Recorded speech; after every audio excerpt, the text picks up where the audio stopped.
Hi there, it's us again. We're back. You thought you were done with us. You thought you were going to get rid of us. And in actuality, we did say we were going to do 6 missions, so here we are for mission 5. We're nearly there. You're nearly done with us. It's So close now, so close. What is mission 5, Brett? Right, mission 5. Mission 5 is Tide of Carnage. Now don't be fooled by the name, because that does not give you any indication of what actually goes on in the actual mission. You would have thought It's just words. Yeah, it's just words, arbitrary words. Like Tide of Carnage does not actually give you any clues on what's going on. So this one here is actually a predominant objective-based one, but this is all about controlling different zones of the board. Yes, that's right. It's the deployment zones, your deployment zone, no man's land, and your opponent's deployment zone. Correct. And you'll get a number of points for controlling them. But when it says control, it means only scoring units are involved. You know, our units count for nothing. Out. And you've got to have at least one scoring unit, and your opponent has to have none. None whatsoever. So no double ups. There's no counting. There's no maths involved. So Yep. I'm good with that. Yep, I like not maths. Great. Not He maths. says, playing every kind of Warhammer for the last 22 years. Yeah. Interestingly though, there's this nice little caveat at the bottom here. Heavy armour. In addition to the usual scoring units, all vehicles that are not flyers Right. are also classed as scoring units in this mission. Vehicles. Okay. So anything that is a tank, I'm sure there are other examples pretty of much- non-flyer vehicles. Pretty much tanks, isn't it? Predominantly tanks. I can't right now think of a vehicle that isn't a tank, that's not a flyer. I'm sure there is. Yeah. And is this the one that has a 5-turn limit? Yes, bang on, last Bang on for 5 5. turns. So we know how long we're going for on this one. Well, we know how many turns we're going for. Yeah. As with games with us, we've got no bloody clue how long we're going to last. Because, Forever. well, you never know. Something interesting and worth discussing thoroughly might happen in the middle of the game. It frequently does. It does. You guys would not believe how long it takes to record a single video. You see 40-minute long YouTube video. We have 4-hour-long playing session. Speaking of.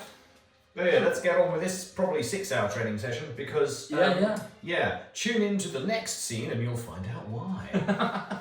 Let's look at these armies. Yes. Let's do it. Brett, this is your army for today. Sons of Horus. 3,000 points. The Long March Rite of War. Correct.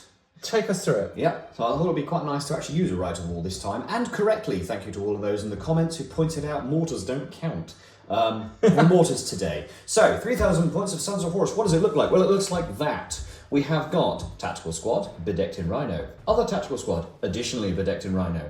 We have 2 separate Vindicators, not in a squadron, worth pointing out there. We have sexy units of Justarian Terminators. We have Abaddon the Despoiler. Eagle-eyed viewers will notice... Eagle-eyed viewers? Eagle-eyed viewers will notice he's wearing a helmet because that's the sensible thing to do with your leaders. Tactical Support Squad with melter guns. We have Skyhunter Squadron, all laden with multi-melters. We also have a Javelin Squadron of 2 Javelins over there in the corner. Again, multi-melters and Cyclone Missile Launchers. I don't think they're actually called Cyclone Missile Launchers. Missile launcher. Missile Launchers. Ta-da! Dreadcore Drop Pod for deploying a tactical squad of fuck it, it's that one. We know it's that one. It's them. It's them. We know it's them. We want to get that melter gun in melter gun range, let's be fair. And we also have not 1, but 2 Contemptor Dreadnoughts today. We have the traditional Lawnmower Man with his Kara's assault cannons. Indeed. And then, of course, we've got a new addition to the club today, a special Justarian variant. It has no additional rules by being Justarian, he's just got a slightly cooler paint job. But he is laden with Gravis Melter Cannon, and I know it looks like a Stormbolter, but it's actually a melter gun. I promise you, it's really a melter gun, okay? I mean, it's so small no one can see. Exactly. I mean, So- if I turn it this way, no one will see anyway. If I do this... If we just break his arm. Yeah, we just snap his arm and make that look painful. No one will know! And of course, Horus. We kind of forgot about him. Yeah, Horus, none other than the Warsmith. This is the standard version. This is not the Horus Ascendant version. No. That is an awful lot of points, and I have not got the spiritual energy to muster a 4,000 point game just yet. And it's Horus's Warlord trait, It is. which does Horusy things. Which does Horusy things. Okay. All good. And there you Brilliant. go. That's the old Sons of Horus. They look very smart. Let's see. Let's see what they're facing today. So here we go. This is 3,000 points of Iron Warriors running the Rite of War Hammer of Olympia, which some of you may be familiar with. So what have we got in this force? We've got a tactical squad with a sergeant with artificer armor and a power fist. We've got the same, another tactical squad with a sergeant with a power fist and artificer armor. Both of those squads are running around in rhinos with melters. We've got a squad of iron havocs toting missile launchers. We've got a couple of apothecaries, one with that squad there with the iron havocs and one with a tactical squad. Just doing their best to keep people from dying. Not necessarily an easy job. Headed up today by none other than a Warsmith, hence having a Rite of War to play with, which is quite nice. The Warsmith is carrying a Paragon blade, that giant axe he's got there, and in his holster at his waist today he is carrying a disintegrator pistol, which is quite fun. Mm-hmm. He is being escorted into battle by a command squad, Terminator command squad here in Cataphractii armor. We've got 3 power fists in there, 1 chain fist and 1 lightning claw on the Legion banner bearer.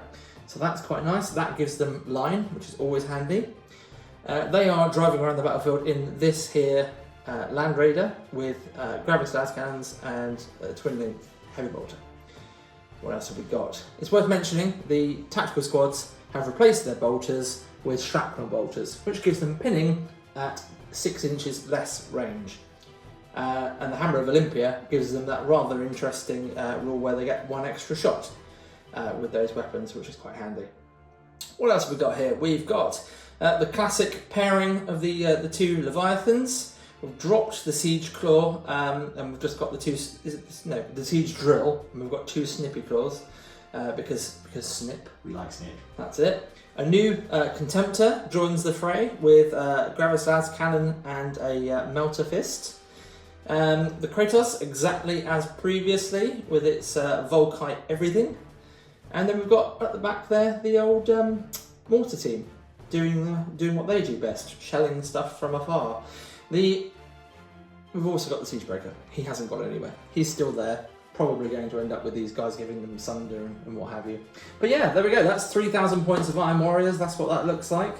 So they're going to be facing off very shortly against the Sons of Horus. Let's have a quick look at the table. Right, here's the board. We love the board. Very good, useful board. We're sticking with this board for now. We have tried to mix it up as much as we possibly can.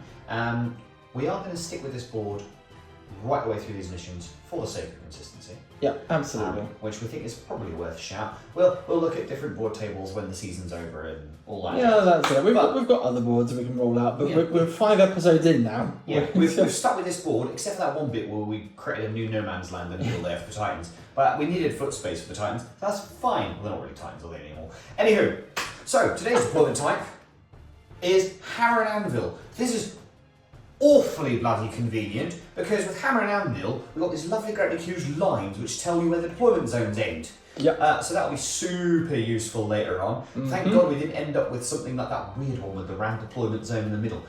That would have been a complicated game. Because we would forget where bloody hell everything is. Somebody should do one of those hanging laser line projector things. Yeah, that would be cool. That would be absolutely brilliant. I'm going to copy cool. that actually. One that hangs from the ceiling and just goes and just puts the deployment zones on the table. You don't have to worry about it.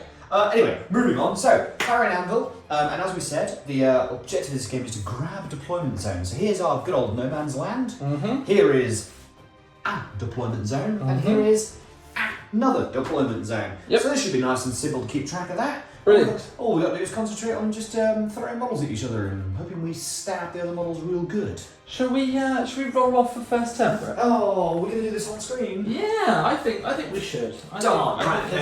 There's no reason to not. Got yourself a first there, have you? Yeah, got me a Swanky Sons of Horus dice. Of course. Now, these are actually the first edition. The OG ones. These are the ones that came in the pack of 16 before they put scatter dice in there. Wow. So, my 16 Sons of Horus dice. Right, anyway, I'm going to roll first turn. Let's see how this works. Let's do the thing. Roll that die, Brett. Well, that was a 5. 5. That's not bad. That's a strong roll. I'll take that. So, I'll take that. Let's see what I can do here. 2. Oh, right, that is a 2. That's not ideal. Would you like to deploy first or second? I'm gonna.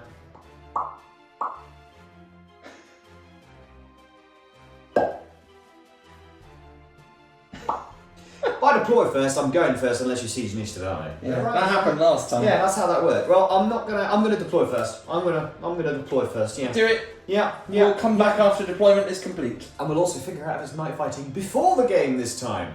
We should do it now. Yeah, we should do it now, right. Shall I roll? Do we want night fighting? I don't. Because I have a shooting army. Fair. Right, let's roll for night fighting. Okay. Whee! Right, what's it? It's a 4. Alright, it's midnight. It's night times. You know, early bird gets the worm. And all that jazz. Or something. Early bird avoids the exterminatus. Oh, I don't know. well, we'll make a 40k version of that adage somehow, somewhere. Here we go. Let's get figure it deployed. out. Yeah, models! Well, here we are. We've deployed the armies. So, as you know from earlier, it's Hammer and Anvil. The Iron Warriors deployed second. So let's talk through the Sons of Horus quickly first, Brett. What have you done? You've got a parking lot here. Yeah, I'll put all the Tanks. That's it. All the fast-moving meltery stuff I'll put in the building That's there. in the building. Because building. My armoured column. It's not really long enough to be a column, so I'll call it the armoured square. And then, of course, we've got the Chad and the Lad. They're ready to go for a nice romantic moonlit walk. Sounds good. It is night You're fighting. just staring in. Oh yeah, they're on the reserve pad. Excellent. As is the Dreadclaw. Yeah. Yep, there's my messy desk. Enjoy Horus that. is There we really go. staring. Yeah. Excellent. Well, the Horus is where you'd expect him to be fair. Iron Warriors are all over here. Everything's deployed. We've got the Leviathan Talon here deployed together as per requirement. We've got the Quad Mortars here.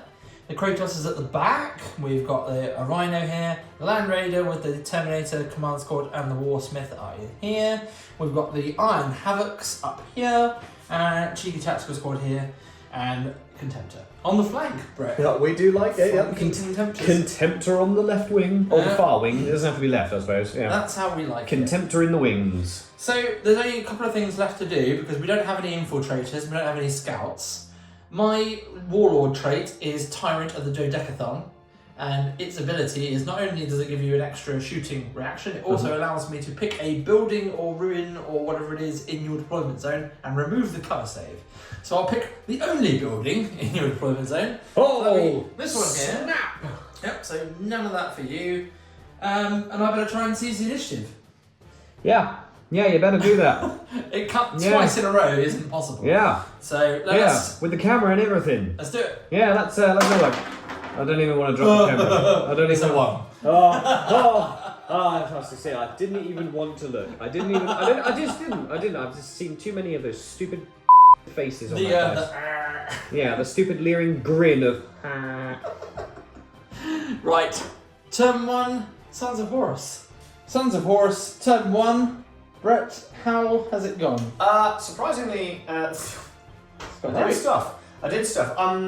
The thing that threw me the most is right.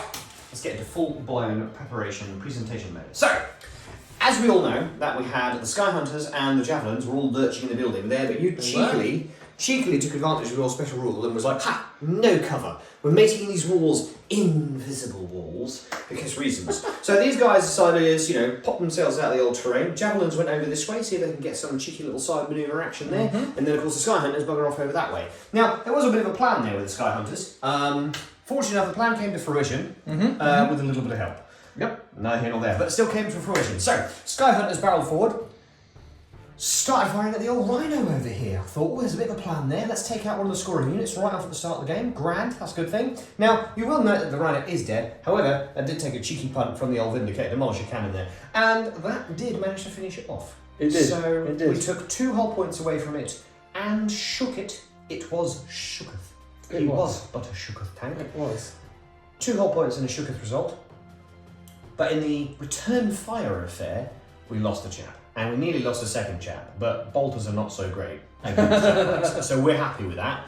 So, first Vindicator also decided to rally over there and try and finish off the old tank there. The initial plan there was to hopefully try and blow up the tank and then just pound the survivors in that cheeky little rhino-shaped cluster there. Unfortunately, the tank didn't explode, it just got wrecked. They got out the back. They got out the back, which put them just out of range of the second Vindicator, who had but no choice to shoot at the only viable target, the quad mortars here. Yep. But with a horrific 11-inch scatter, that buggered right off down the wind. That was no good to man nor beast, or even heretic, or loyalist, or servitor alike. It was no good. So after that, I basically ran out of guns because speeders. What? These guys? Yeah. Oh yeah, they did a thing, didn't they? Yeah, they decided to start kind of getting an early head start on the old Leviathan over there. Tell me, how did that Leviathan react to that there? He returned fired. He did. He shrugged off all of that damage. And he returned fire and promptly reduced one of my javelins to 1 wound. So hopefully he took out his extended warranty. Hopefully they got through to him. And the rhinos, interestingly, they were out of range of everything else because there's night fighting. But I decided to take full advantage of smoke launches. Yes. We're going to see how that pans out in a turn with night fighting. May work, it may not work. Also, the Contemptors, who I'm affectionately referring to as the Chad and the Lad, decided to take this opportunity to run rather than do anything constructive. So now they're hidden behind a cheeky wall there, and I'm hoping that will do them some good in the long run. So the Chad and the Lad are encroaching upon enemy lines, and we'll hope for the best there. Right, okay, so that's the end of turn 1 for the Sons of Horus. On to Iron Warriors turn 2. Let's see if they can make the most. Turn 1. Turn 1. I don't think I've had a turn yet. Oh, it's not turn 5? Yeah. Oh, no. Yeah, I get to play. Then you get 5 turns. That's it, I get to play 4 turns after you've done. Let's see how the Iron Warriors do without Horus on the field, because I think they'll be alright until he arrives. And that's optimistic, to be fair, because they might be perfectly fine after he arrives. But let's see if he's got custard creams with the Vengeful Spirit this time, shall we? Iron Warriors turn 1 is complete. Stuff happened. So over on the far flank here, the Leviathans, as you can see there, advanced there we go. to engage the erstwhile land speeders. They did remove the land speeders, but it took everything that they could throw at them, Sans land speeders. plus these guys. So pretty much that entire flank engaged one unit and just managed to take them off the board. They're hardier than you might think. Yeah, in fairness, I mean, toughness 6 does go quite a long way. Additionally, they didn't really have many other options for targets because night fighting. 24 inches does hem things in a little bit there, but javelin land speeders, they can shrug off a few bits. The only thing they're really lacking is some kind of reliable cover or invulnerable save just to make them super sturdy. They used to be able to jink, didn't they? Yeah, I mean, but with the absence of jink, things like bikes and land speeders just don't quite seem to. They don't seem to have translated too well in this edition, I don't think. And you have to give them weird Legion special rules to give them that reroll shroud save, and even then that's dependent on a reaction, isn't it just? Yeah. True. Yeah. Meanwhile, Yes. in the centre of the board, other stuff happened. It's not the centre of the board, that's the over edge. Well, you know what I mean. That's your end of the board. In the centre of my deployment. That's the centre of the board. Right, anyway. Kratos shot at the jet bikes, killed 1. Rhino here shot at jet bikes, killed 1, leaving 1 jet bike remaining. The remaining jet bike broke and run. Yeah, he buggered off. That's it. He buggered off. And in the meantime, the Iron Havocs killed a Vindicator, followed by the Contemptor and the Land Raider killing a second. I was going to say, there's no smoke on the second one. There's not, we can remedy this. Okay, normality resumed. Okay, there we go. There we go. So, I'm feeling confident going into turn 2, but it does depend on what of Brett's reserves arrive, because, I'm not saying we're in a bad spot. The Iron Warriors are in a solid spot right now. Whether it continues or not depends on how much Horus decides to implant them with Worldbreaker. Yes, we'll see if the world. Where We'll the see if sun the don't shine. yeah, we'll see if the Worldbreaker enema makes a difference, shall we? Yeah. So the Imperium's favourite brand. Sons of Horus, turn 2. What happened? Well, the oven arrived. The oven door The oven arrived. promptly arrived. To slam someone's anatomy in That's repeatedly. right. There's going to be some sort of phallic anatomy getting repeatedly slammed in that accessible entry port door sealing mechanism. So what occurred? Tell us what occurred. Reserves? I am stunned and shooketh at the outcome of this turn. I kid you not. I jokingly suggested at the start of the turn, once all of my units had arrived from reserve, I said, take a picture, that's the best it's going to look for the whole goddamn turn. Well, boy, howdy was I wrong. It does look a bit better now. Let us begin with all of my reserves arrived. Yep. No bloody biscuits at all on Vengeful Spirits today. Maybe those stupid pink wafers were left in the tin, you know, the ones that are stale and no f***ing eats. Anyway, so, Dreadclaw arrived, Horus and the Justeria and the lads arrived, start off on the good foot. So let's begin. So, yep. Horus and his lads arrived right over here in the back corner. Ballsiest attempt at deep striking I have ever come across. Here. Right the flip there. And wouldn't you know, direct hit with the scatter dice. Just done. All right, thanks for applying for your position there, fam. Success. Did suffer some interceptor. Yeah, they did suffer a bit of interceptor. The Iron Havocs have an augury scanner there, so they shot at Horus and the Justerian. I think they killed 2 Justerian. They did. They managed to clip a couple of Justerian there. Strength 8. Strength 8 was still nothing to be sneezed at. If you write Only saving, if saving grace I had on that one there is I had my 2-up armor save, which, not gonna lie, one thing I have learned, 2-up armor save goes a horrifically long way in this edition. It does. There's a lot less AP2 about. Yeah. Or AP1. So they turned up. They did. 1.5 Justerians died. 1.5. 1.5 Justerians died, because I had that little bugger there with the 1 wound, but he died to Phosphex. Because your character lobbed that Phosphex grenade underarm, like a pro, and unfortunately the dangerous terrain test walking out of said Phosphex yeeked that guy just a bit harder than Darth Vader's respiratory systems. So yeah, he dead. Meanwhile, in the Dreadclaw cave, the Dreadclaw arrived pretty much where I needed it to. Yep. The lads got out. Yep. Hunkered up against the wall, taking full advantage of that additional point of movement from my right of war. Yay! Yep. It got intercepted a bit. Yeah, he did get intercepted a but bit. It was fine. Yeah, it's immobilised now, but that's fine because I hate moving that model around after it's arrived. So, yeah. He's there. He's staying there now, and he's probably going to get ignored for the rest of the game. The lads got out. What did they do? Well, they Well, if you were to imagine that the Land Raider that was there was a big pile of leaves, and they all had leaf blowers, and it just goes. I'm not gonna lie. I throw 10 melter guns at a Land Raider, we pretty much know what's gonna happen. You did try with your shrouding save. I did. You did try with your shrouding save, but it unfortunately exploded. there was by all and end all, there were 5 penetrating hits, and I think 3 of them were explode results in the end. So. That wasn't the only tank to explode. No! In this in this turn. I'm a bit flabbergasted myself. The guys inside got out, they were fine. They just sat there. Yeah. They were just kind of like relevant tests. Dude, where's my car? Yeah. Kind of vibe. Yeah, so there was a Land Raider there, that exploded. The 2 contemptors, they teamed up on the Rhino that was over here by the formerly known as the Deredato plank.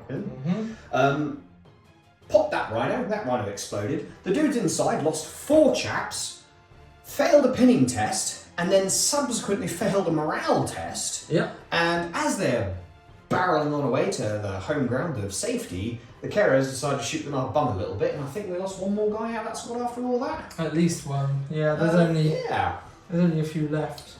6 guys, 7 guys. 7 guys total, but including the apothecary there. Yeah, so that was a thing, and because apparently there's an objective for this mission, Horus decided rather than charge anything else all over there, he decided, let's go and have a word with that Kratos. And which he did. As promised, he did deliver the Imperium brand enema to a unit. Yes. He has done it. He did do it. We knew he was gonna. He said he was gonna.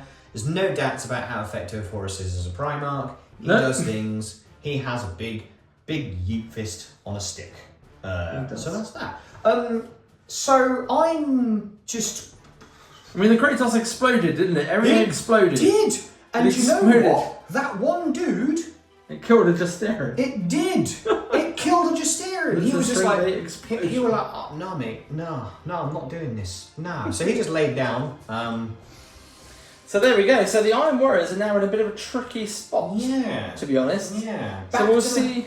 We got you backed in a corner like a tiger. Yeah, very much. So we'll see what occurs next, I guess. See what I did there? There's a stripe reference there. Is that what it is? Yeah, tiger stripes. Yeah. No. Oh, I see. Yeah, you see the Iron Tigers. I don't know. That's company name now. I don't know. We'll find out later. Yeah, we'll find out later. Anyway, Iron Hands turn 2. Iron Warriors turn 2. Yeah, Iron Hands aren't here today. Not today. Not today. Iron Warriors. Maybe next time. Turn 2. Okay, Ben, tell us what happened. Well, it was Iron Warriors turn 2, and as you may recall from mere seconds ago in Brett's update, the Sons of Horus had arrived with the full strength of the mailed fist of the War Master. A terrifying position to be in for any gun line. We've done our best. We've kind of evacuated out of the deployment zone to hopefully avoid getting charged too much or give Horus too many options in the next turn. So everything moved away. We did a bunch of shooting from the rapiers and this Leviathan at Horus and the Justerin, and that's got us down to no Justerin left and Abaddon on 2 wounds. That's right, yeah. I think they also punted and joined in. Over here, we've managed to shoot a good number of the Melter support squad dudes with this Leviathan, the Terminators that were here, the Contemptor that was here, and then they've charged said remains of unit, which has wiped them out. So now we've got the Cataphracti and the Contemptor standing firm, waiting to try and deal with the 2 Contemptors that are coming up. Not sure how that'll go. These guys failed to rally, so they're still running that way. This tactical squad, being one of my only remaining scoring units, ran forwards just to try and get into the middle of the board for now. And yeah, we'll see where we go. I'm kind of hoping to sort of divert attentions across the board. I'm aware of the fact that Brett's running out of units at this stage, and that's what I'm hoping to push to my own advantage. Granted, one of those units is Horus Lupercal, so he's not without his power, but he is on foot, he's a Primarch, he's only so far he can move in a turn, and he can't score. So, you know, there are things to consider here. Yeah, he a kicker, but his reach is short. And this is it. So you've always got to try to remember in these games to try to play the mission. If you can't outshoot your enemy and you can't outfight your enemy, don't try. Outplay them. Play the mission. Yeah. Stick to the mission, folks. It's so important. Yep. That said, let's see how Brett does sticking to the mission in Sons of Horus, turn 3. Brett, Sons of Horus, turn 3. Indeed. Where are we? What's going on? Well, weirdly, I'm on this side of the table. I'm very rarely on this side of the table. Before anybody gets upset at the change of conformity, all my stuff is happening over here, so I had to change my scenery, but I've now got this nice big grey backdrop. Right, so... Tell us about what the things are. Right, what things are happening. So I'm trying to cement on my apparently really lucky turn. So Horus, first of all, was out here in the open. He decided to take a punt and barrel towards his terrain. He did have to take a cheeky phosphex test. Yeah, and he died. That's why he's gone. Yeah, that's it. Nah, he's fine. He's unscathed. He's sat in the building now. He's down there somewhere. He's taking full advantage of the fact that these guys can't see him, and similarly, he can't see them. Yeah. So that did create an awkward bit where he can't charge them because he can't draw a valid line of sight, which is a weird choice of words in the book, but that's neither here nor there. Anyway, Abaddon also thought, yeah, Dad, let's go for a run. He did fail his dangerous terrain test, so he did lose a wound. He also failed the invulnerable save, and he's like, whoa! So probably... He's doing his Peter Griffin with his knee. He's and Horus is just like, you're wearing Terminator plate, man up. Get up, you fool! You fool. So, Chad, the Justerin Dreadnought, decided he was going to barrel over here. He decided to see if he can start working on these cheeky Terminators, because that banner gives a line. I need to deal with that. Ow. Anywho, so a fusillade of melter shots from the Contemptor. Also a cheeky melter shot here. I lurched forward with the Rhino to get a cheeky melter off of the old one. on the old cupola there. And I have managed to take out a few of those Terminators. We've got the we've got a basic dude and the dude with the flag left in that squad, plus the Forge Father. Not sure how Chad's going to get on with that. Warsmith, Brett. He's a Warsmith. Sorry. Don't upset the Iron Warriors. Yeah, because they're gonna do something about it at this stage, are they? Right.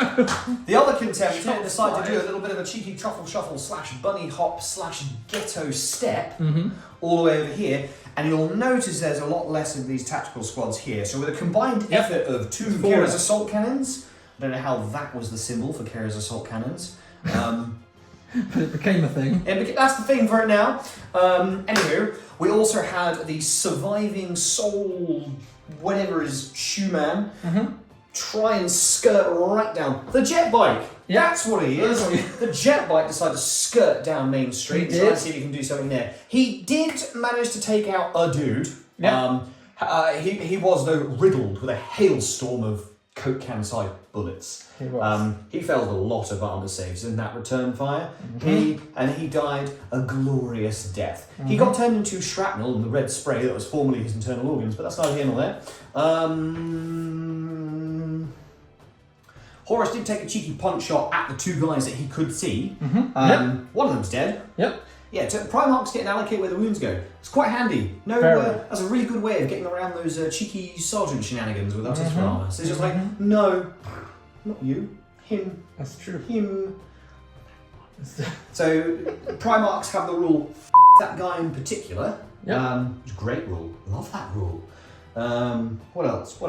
We're at that point where there's actually not a huge amount of units in the board. Oh, yeah, my Rhino's being a cowardly little but he's a clever cowardly little Yeah, he's back here holding the old deployment zone. Hopefully that's going to cement me some points there for the end of the game. But when we see how that pans out, you never know, Ben might suddenly have like, I don't know, a Xiphon he didn't tell me about in reserves or something, and just go whoosh, lascannon. Could you imagine?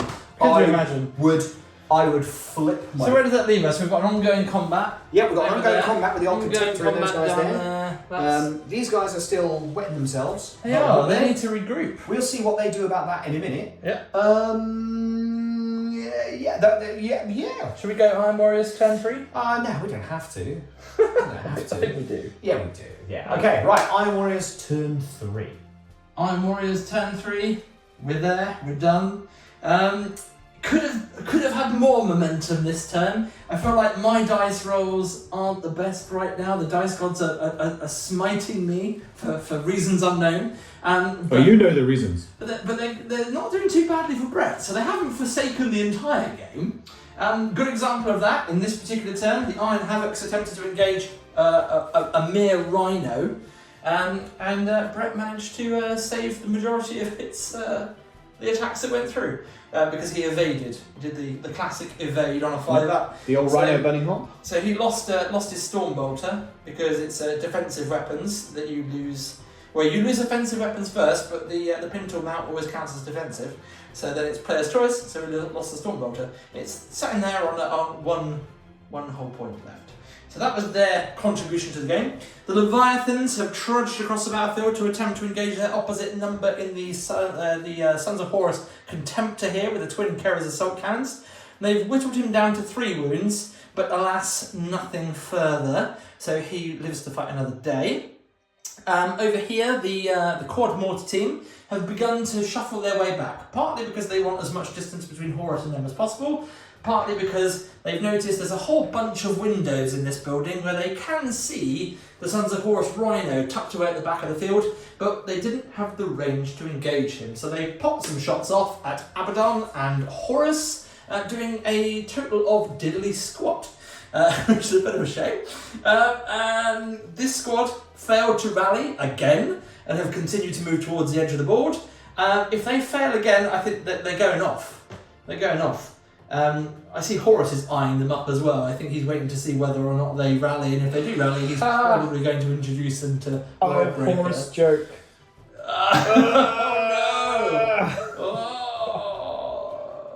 Let's not worry about that. Dad jokes aside, the most important thing for me this turn was the combat that happened here with the Contemptor. Alas, the Iron Warriors were victorious. The Iron Warriors Contemptor came in to assist, doing some damage with his fist.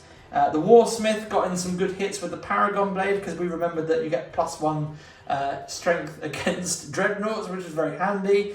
Good old Iron Warriors there with their thing. The sole surviving member of his retinue is the Banner guy, so he's still scoring just.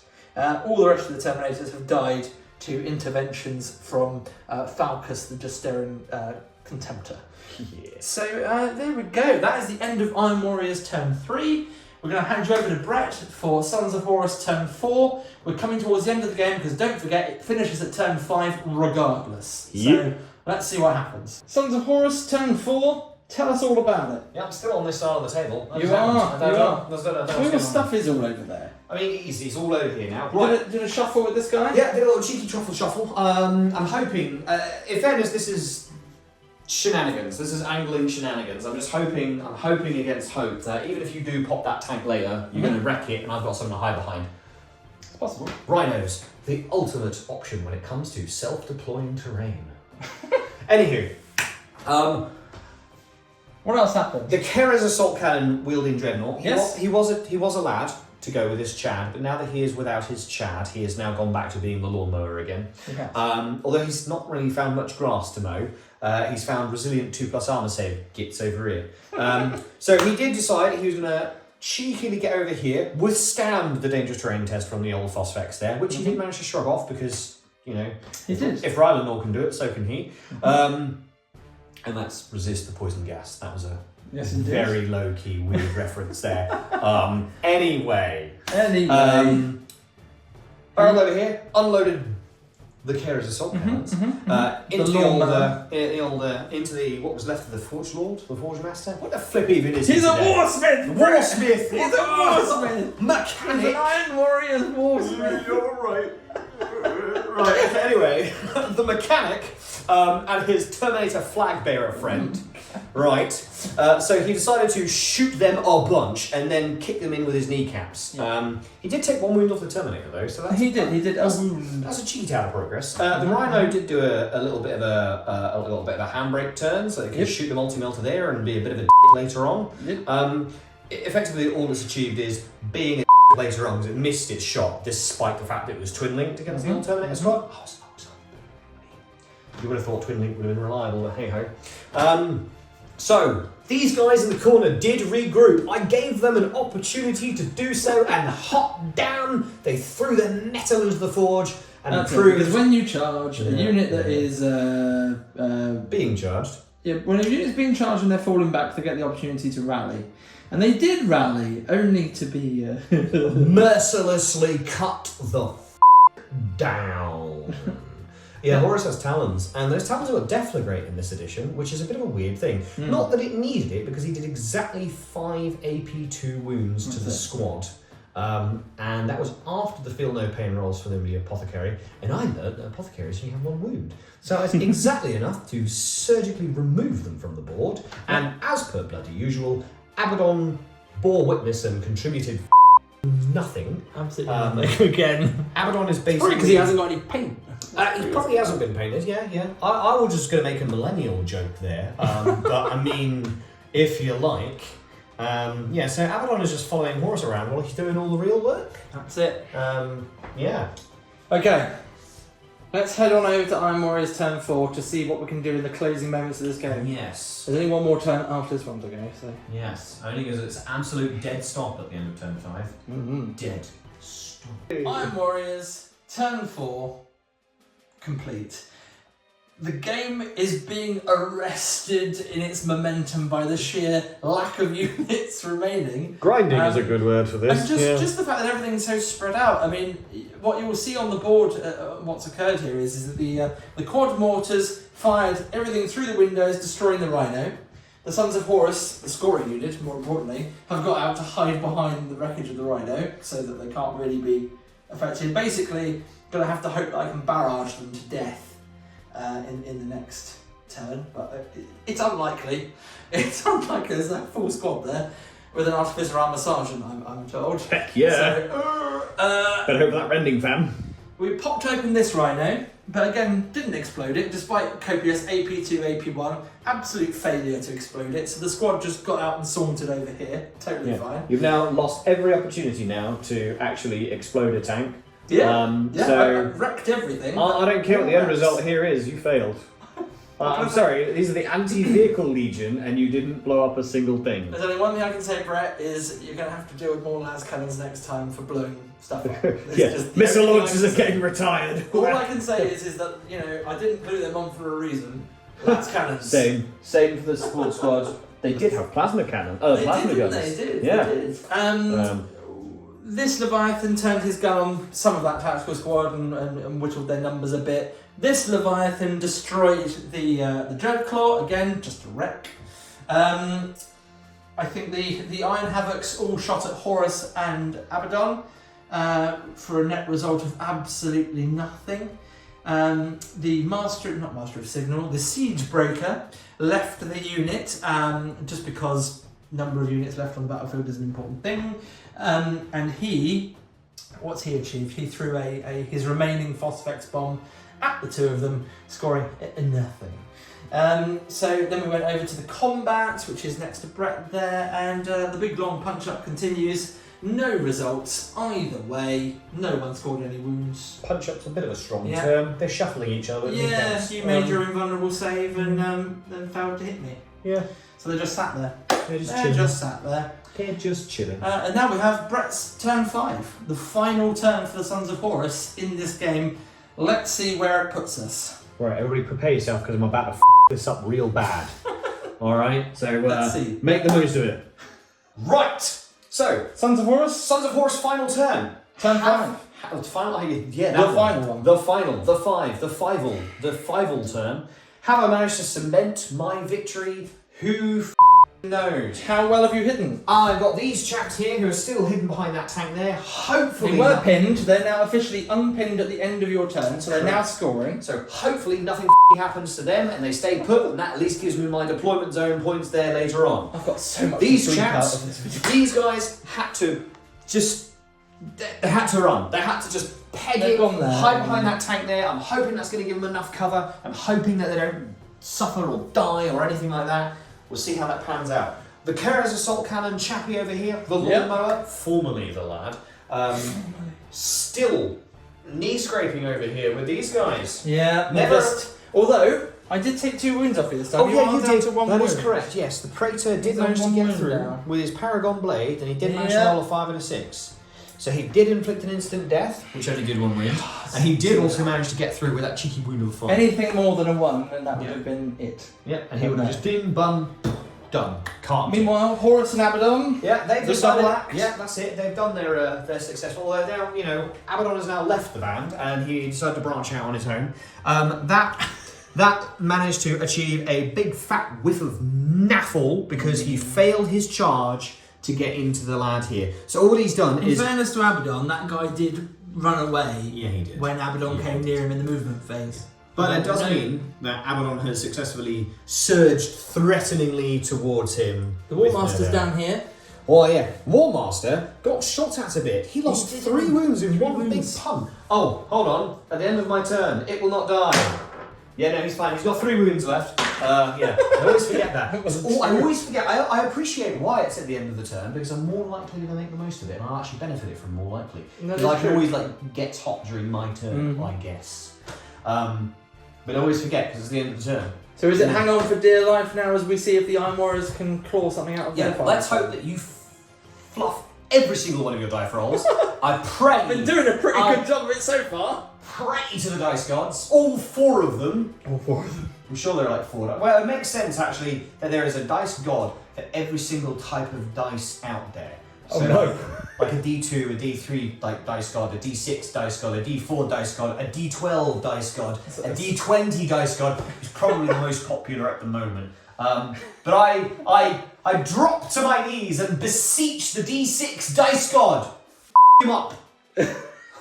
I'm going to have so many bleeps in this video, bro. It's ridiculous. Right, Iron Warriors, turn 5. Alright then, Iron Warriors, turn 5. Final turn of the game. Final final. Final. It's the final countdown. Delete. Anyway. I mean, it's not even a countdown because it's now over. It's done from our perspective. I will fill you in. So, what it came down to for me was to the fact that Brett had 2 tactical squads remaining, one in his own deployment and one just in no man's land, hunkered round the remains of a Vindicator, actually, hugging it. So I swung my units around, decided that the best thing for me to do was to focus on the one unit and just try and score no man's land. There was no real advantage to taking Brett's deployment zone from him or even trying to, because it would have been a real stretch. And it just would have denied him some points there, whereas this one I could actually score myself, so it made sense to try. So everything went at the remains of that tactical. I think there were 6 guys in total to kill. It took all of the mortar squad to firing at them. It took a Leviathan Dreadnought firing everything it had at them, and it took a Contemptor firing everything it had at them.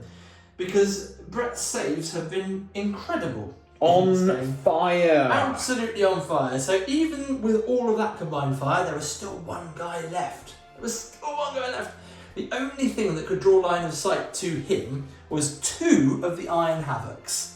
And let's be honest, it was just his bolter that they could see. They couldn't see the rest of the damn model, so it was such a close call. We decided to give it a roll off on a 1, 2, 3. They couldn't, and on a 4, 5, 6 they could. It was a could in the end, rolling a 4. They fired. The 2 shots were enough to finish him off. He would have had to have taken a leadership check anyway. We did roll that. Brett would have passed. Yes, just to be on the safe side, just to see, and he would have passed that morale check. That's it. And then in the remains of the day, what happened back here? Yes, the Leviathan unloaded all of its weapons at Abaddon and took his final wound. He unloaded his weapons and unalived the first captain. Unalived the first captain. Horus has just been left to his own devices. I did fire a bolt pistol, cheeky bolt pistol from the siege breaker there, and he missed on a 1. So I thought that told me everything I needed to know about shooting at Horus.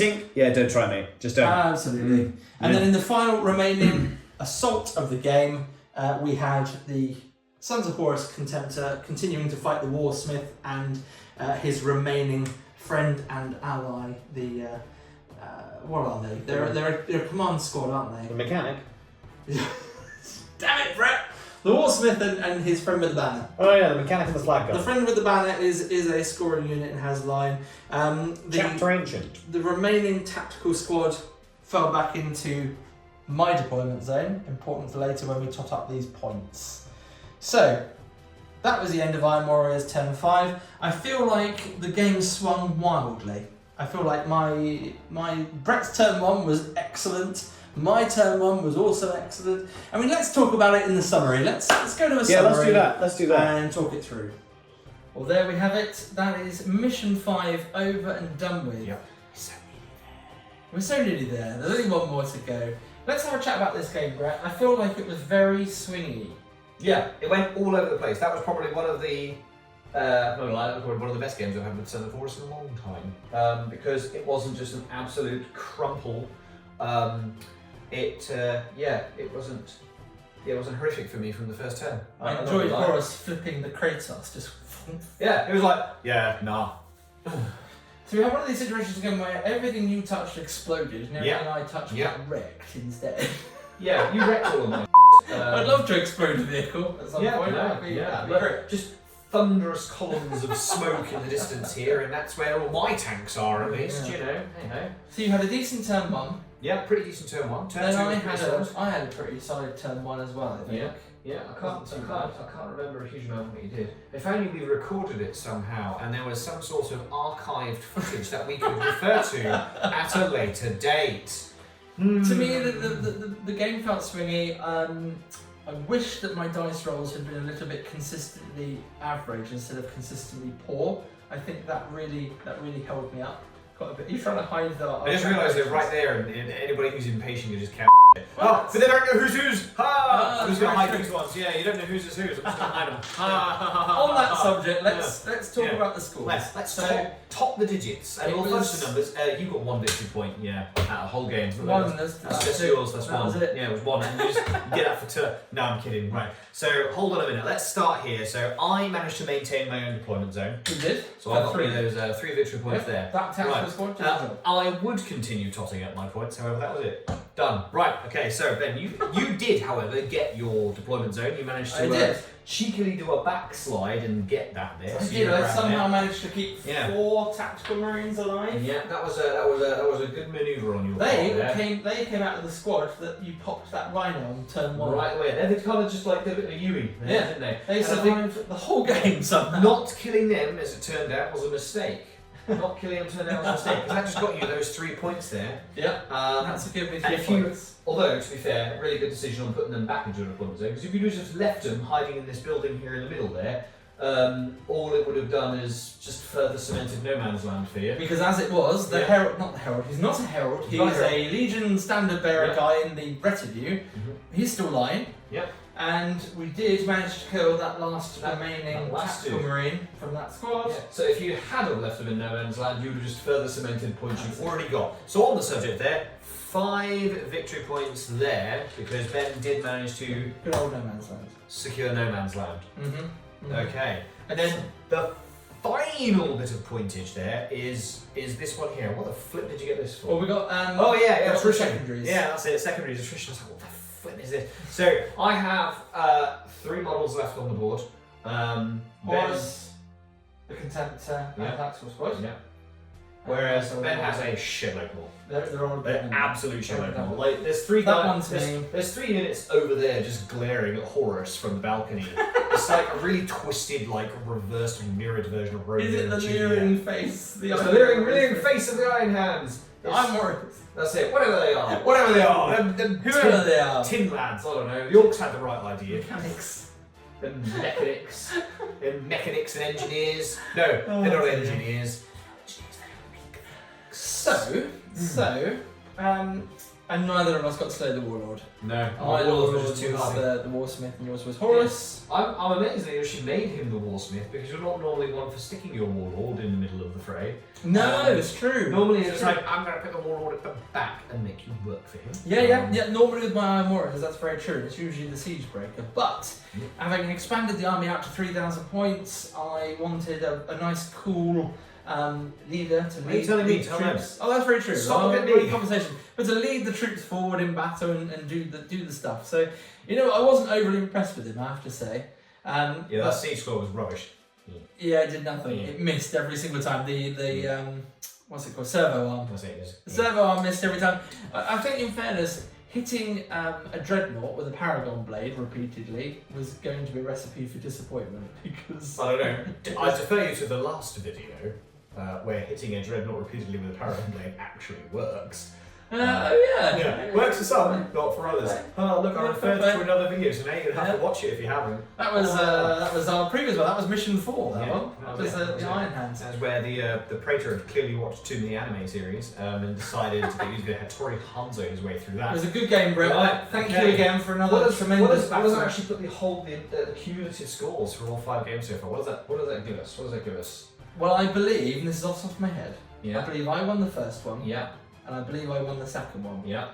The third one was a draw. Oh. No. Yeah. You won the third one. I won the third one. You won the third one. The 4th one was a draw. So this one was me again. Yeah, so what are you, 1.5 wins in the lead or something nonsense like that? Something like that. I've got 3 wins, you have 1, we have a draw.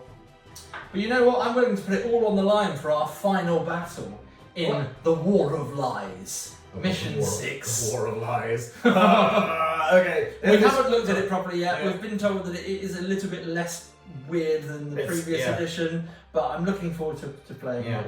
What was it? Somebody said to me that it doesn't matter how well you play, it's up to the dice gods. So I don't know how that works out, but we'll figure it out. We will figure it out. Hey, Brett. What do you say, War of Lies, we take it back where it all started and we bring Ferrus Manus and Horus Lupercal into battle against each other once more? Can you make it so that his head is detachable? exclusively for the challenge. I did consider magnetising it when I built the model. Ah, well. But what do you think? Primarch Showdown? Primarch Mission Showdown? 6? I mean, Horus might avoid him the entire game. He We'll see may how it want pans to, out. but that's But I up mean, to him. they can at least like spit insults across the board Yeah, at each yeah, other. yeah. But yeah, flip it. Let's do big 3K game. Primarchs on the table. Starters we need to carry on because Nice. that's how games are meant to be played now. Is 3K Primarchs, and let's just get involved. We'll see you all next time.